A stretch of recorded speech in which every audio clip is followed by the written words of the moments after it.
Fünfshilling, member of Executive Committee of AIHV, Roman Glassworkshops in Switzerland. A summary.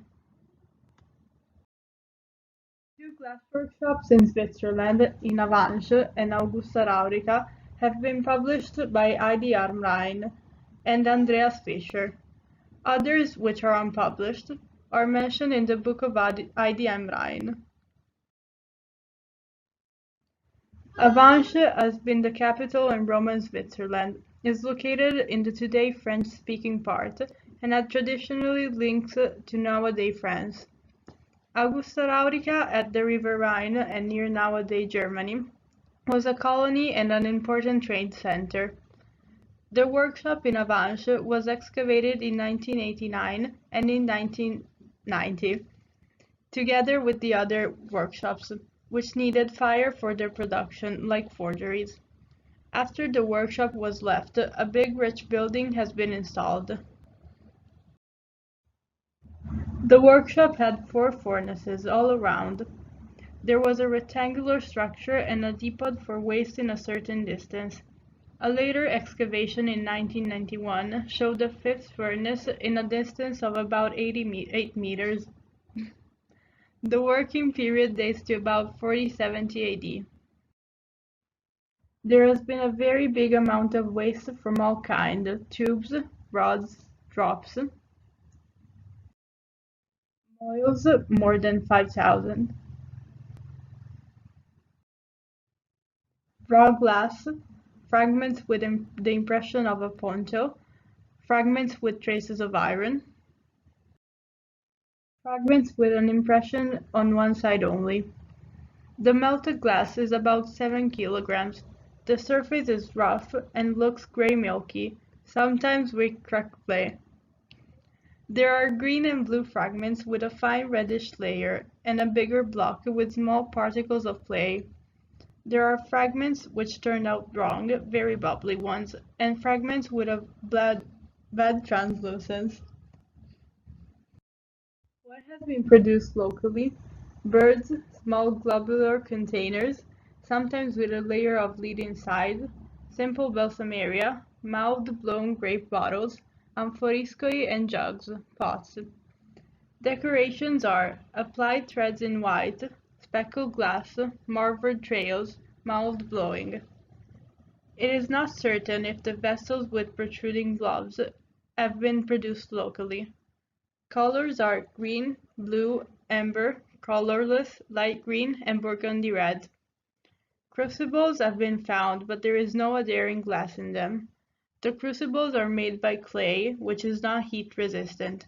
A thick layer of loam on the outside of the pots helps to heat them up to a maximum of 940 degrees. There are no glass fragments with adhering layers of crucibles, like the excavators have found in Augusta Raurica, for example.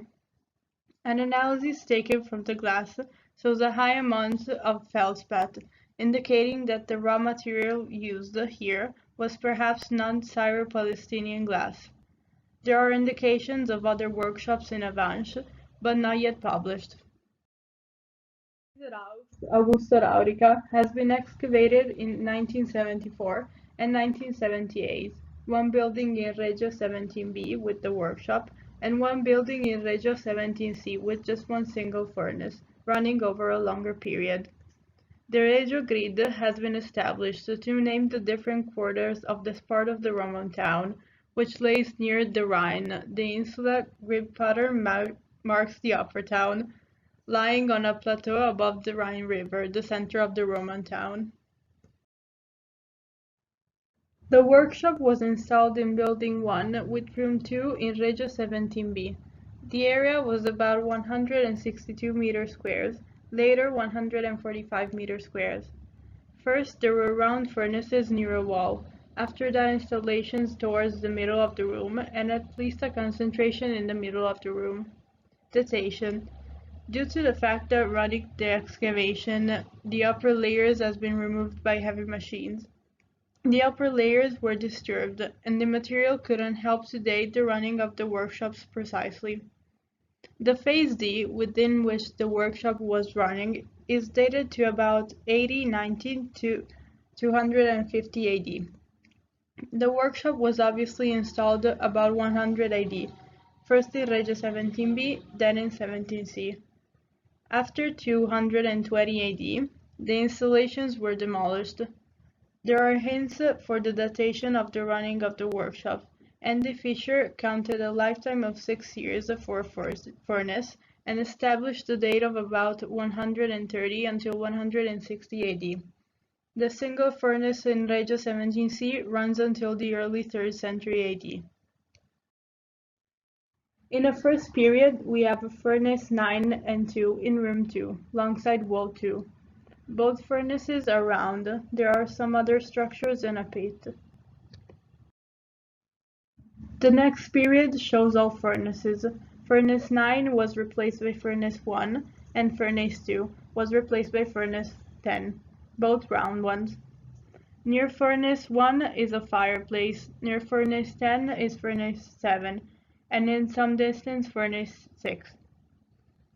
In the middle of room 2 are the rectangular furnaces, which have been obviously constantly been rebuilt, because they all lay on one on top of the others.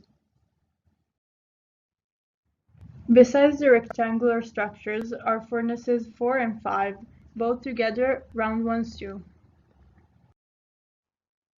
There are 3 rectangular furnaces with a kind of apsis, possibly cooling furnaces.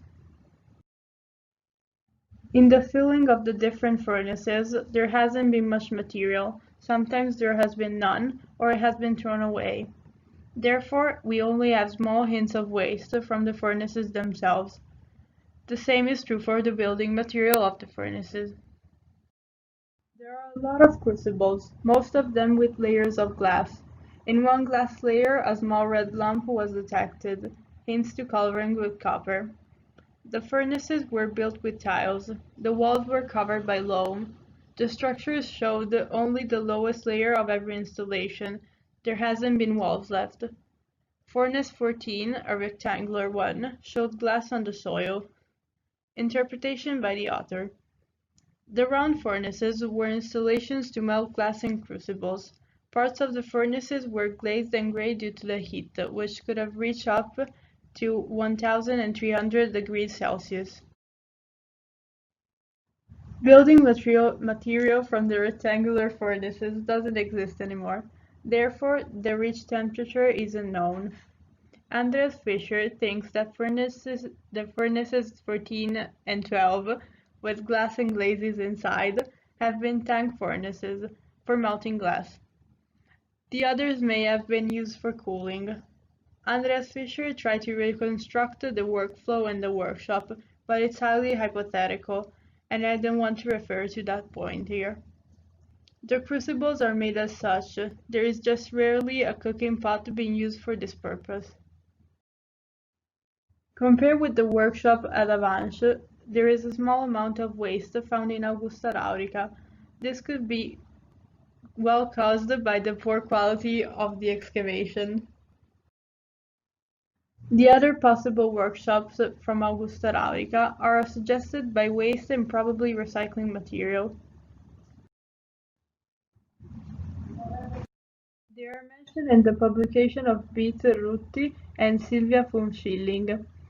Both publications can be downloaded from the website of Augusta Raurica, as well as the publication of Andreas Fischer. In this map, we can see sites with furnaces after the work of I.D. Amrine. Avanche and Augusta Raurica published. Geneva, Martigny, and Locarno Muralto, without substantial publications. The point refers to Lausanne, where debris has been found. The workshop in Avanche could well be influenced by the workshop of Lyon. They produced in the same time range, and in the 1st century there has been a lot of connections to Lyon, especially concerning the trade of ceramics. It is noteworthy that at the workshops in the region Les Quais Saint-Vincent, in Lyon, there were glass furnaces and potter's furnaces side by side. The furnaces in Lyon, published by Lodin Robin in 1916, are all round furnaces. The range of produced types shows links to Avanche, Balsameria, birds, globular containers with lid inside, small amphoriscoi.